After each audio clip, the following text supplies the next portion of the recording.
15 wins, 5 losses, and she's on a 6-fight win streak to boot. Tonya Evinger is talented in the striking department as well as on the ground. She made quick work of her opponent, Cindy Dandois, at Invicta FC 10 with a beautiful armbar at 1 minute 23 into round 2. And she had another impressive performance at Invicta FC 8, where she also won via an armbar submission over India Gomez in round 1. It's a great honor and pleasure to welcome Tonya Evinger to the Must Love MMA show. You have a big fight coming up on July 9th against Irene Aldana at Invicta FC 13. So how's training camp coming along? It's good. It's good. Just trying to tweak out every little mistake I have in my game and be the best I can be for this fight. And I'm training at a million different places right now, so my life is hectic. I'm all over. I know that you like to switch your camps up. Talk to our viewers and explain to them why that helps you prepare for a fight so impressively. You know, I think that the game is growing so much, and when you stay with one camp, you never really get diversity, and you're never ready for every kind of fighter, you know. So, you know, I just will try to hit every camp I can hit and get a different look and a different style. And yeah, I feel like as long as my defense is there, my offense is good. I can always beat people up. But the problem is in fighting, not getting beat up yourself. So that's where I'm going. That's what I'm looking for. Never getting beat up. I only want to be the abuser. I know, and the fans adore you for that. Any extra pressure since this is for the Invicta Bantamweight title? You know, it's a lot of pressure. I think it's always a lot of pressure. It's about time that I finally get this. I don't know. I feel the same pressures I feel every fight, and that's just to win. So, you know, I'm trying not to let the belt get to my head and mess me up any more than I already am, and just go in with the same mentality I'm always, and that's to kick the crap out of somebody. So, same game plan. Yeah, same game plan. Kick the crap out of her. That's why we love you. How do you think you match up stylistically with your opponent then? To be honest, I know she has a couple wins by submission, her last 2 wins by submission, but I don't really feel like either one of them were really grapplers themselves. So I think that she's got decent stand up and she's really young in the game, and I think that my experience and stuff's going to play out. I think that it's going to come to play in the whole game, and I'm going to end up hitting harder than she thought and having better stand up than she thought and than her coaches thought. And I think that my ground, of course, I already feel is better. So, you know. I just want to add a footnote here for viewers who are new to the women's fighting. Tonya's been a pro since 2006.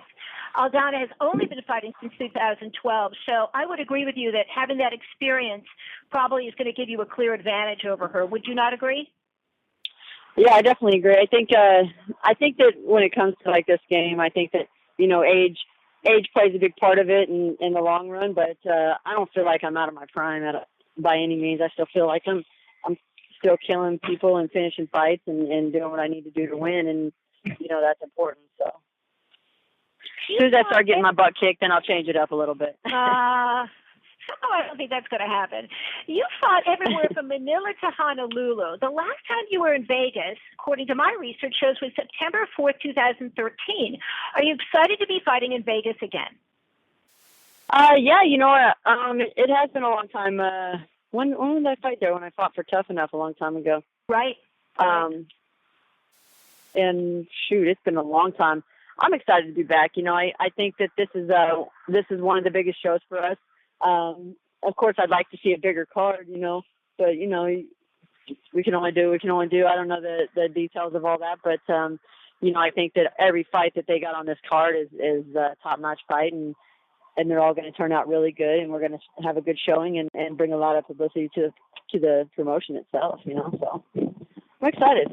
It's a big weekend. Yeah, it's a big week. It's a big fight. I have to say that following your career, I'm really excited for you because, you know, I feel like in the sense of the word, you've kind of arrived with this fight. Is that something that you feel within yourself now? Because you've been working really hard to get to what I would call this point for a long time. Yeah, I've been talking a lot of smack over the years, trying to get this title, and even if it wasn't Invicta, I've always been trying to get to the top, and for some reason everybody keeps on running around me, and all these girls keep getting ranked above me, and I think it's ridiculous. That's why I don't feel like the rankings are legit. Until we all fight, they aren't legit. I do feel like Invicta is the top promotion to fight for. Of course, UFC has really good girls in my weight class and stuff, but I feel like to get to the top, you have to come through Invicta, and that's where it's at. And whether I'm a UFC champ, Invicta champ, it's the same. So I'm going to get this belt, and then I'm going to try to get the other belt. So maybe we'll get to fight world title versus world title. But I plan on staying with Invicta for a long time and fighting for them and keeping a hold of this belt for as long as I can. That's funny you mentioned that, because Harry on Twitter wants to know, Harry1474 wanted to know if you would jump to the UFC after winning the belt, but you're saying no, you're not going to. Oh, hell no. And UFC's definitely not been good to me. So, I treat people how they treat me. So, I'm going to get to the top whether they promote me or not. And I've always kind of been this way, and I've never had the people behind me and that push me and have the money behind me to be able to get the training and the gym and the promoting I need, so, I've always had the struggle. So, so I'm going to do what I have to do and win where I can win and build myself where I can do it. And Invicta's all, they put a lot of time and a lot of effort into giving me this shot and putting girls in front of me to fight, and I appreciate that. So I'm going to stay here. There's a lot of girls signing up, and there's a lot of girls coming through. So good for you. We have another question from Twitter. Barry Rose at YRRAB18 wants to know.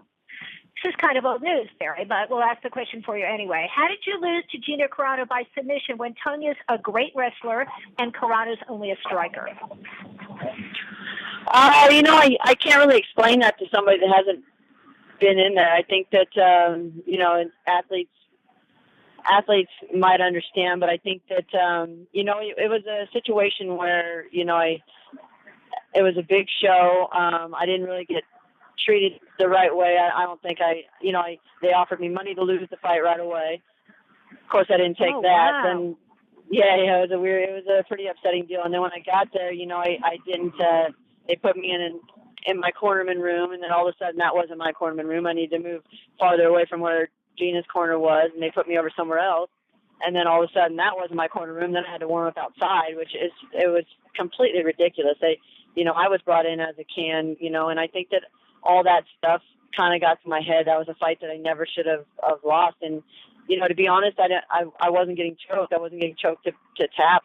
I wanted to be out of the fight. I mean, my head wasn't there. Everything, I felt too much pressure. Everything I just quit fighting. I mean, you could see from the start, I was looking good, and I went in strong, and I took her down, and I was controlling. And I remember being on top and thinking, wow, this is like too easy. And I think that's where I just clicked in my mind, and I just quit fighting from there. I just stopped. I just shut down and gave her everything she needed to win, and I just wanted to be out of the fight. And, I don't know. It's a hard situation to explain to somebody that's never been in that situation. So, I can't really explain it, but, right. It's just one of them things. Your head's got to be straight. And I think that you've seen that in my career as a prime example, my ups and downs, and I feel like, you got to be in the right place, and you got to be, psychologically or whatever, you got to be where you need to be to compete in any sport. And I just wasn't in the right spot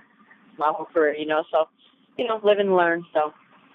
It's interesting you mentioned that with, the amount of the mental aspect of the game, because, we're seeing that on Ultimate Fighter, this Black Zins versus ATT, where so many of the fighters, they're in my backyard, I know them, and they're really good fighters, but they're not putting on the performance that maybe they thought they could, or maybe that American Top Gear had hoped. And a lot of it, if you're watching the show, and you're probably too busy to watch it, but if you've been watching the show, they talk about the fact that the mental aspect comes into play. So it's tough for someone who's not a fighter to know what's going through the fighter's head. But sounds to me from this interview that you're ready to kick some butt on this fight, mentally, for sure. Hell yeah, I think, and I can speak for myself when for the Ultimate Fighter, I went in there and it was a big upset for me. I feel like I should have won that whole show, and I just, it was another situation where everything that could go wrong went wrong, and it affected the way I performed. And I've never understood like an adrenaline dump. I never understood all these things that have happened to me. I mean, I never understood until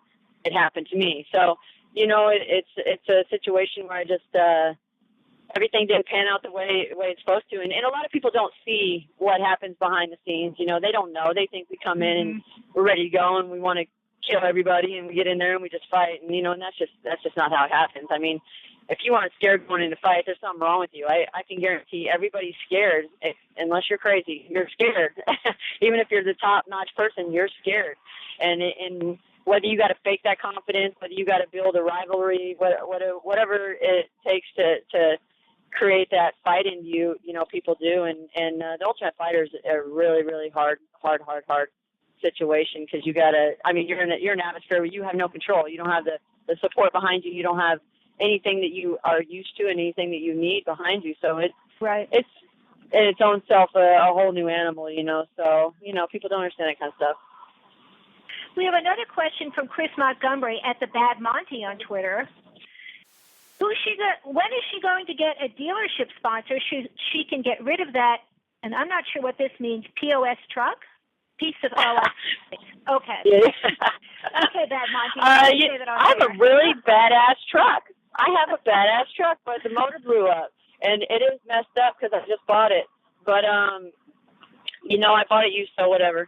But I would definitely like a dealership to sponsor me. But man, people are not out there trying to give anybody any hands up anymore. People just are just out for themselves. I don't think the world's the same place. So sponsors are tough. They're really tough. And my manager's done a great job. And the sponsors I have been supporting me and have been awesome to me. And new sponsors that got on board, are great guys to work with. I absolutely enjoyed working with them since day one, since we just signed a couple new guys, and they have been great to me. I have great relationships with them. I'm excited. I'm actually excited to work with everybody, and that's all it takes. And that's part of the game too, having the support you need. These guys have helped me through my training camps. The training camp's the hardest part. I get paid to fight, so that's its own stuff over there. But to get through the training camp, is a real struggle. I have to take time off of work. I have to get specialty training. I have to get one-on-ones. My diet has to change. Everything has to change in my life, and it's a situation where I can't really work, and I work full time all the time. I work my butt off all the time. So, it's nice to have sponsors that get out there and help you out, and a truck would be nice. That would definitely be nice. We'll have to I just don't see. I really don't see it happening. But a girl can wish. A girl can definitely wish. Before we go today, please tell our viewers how they can follow you on social media and anything else you'd like to add. You just follow me on my Twitter. I have Twitter. It's under my name, Tonya Evinger. Same thing with Facebook and Instagram. It's all the same. I use my real name, I don't want to hide from people. It's the easier way to find you, for sure, than if you use your real name. Yeah. I'm not hard to find. It's easy. Tonya Evinger, thank you so much for speaking with me today and being on the Must Love MMA show. I wish you good luck at Invicta FC 13. Awesome. Thank you. I appreciate being on here.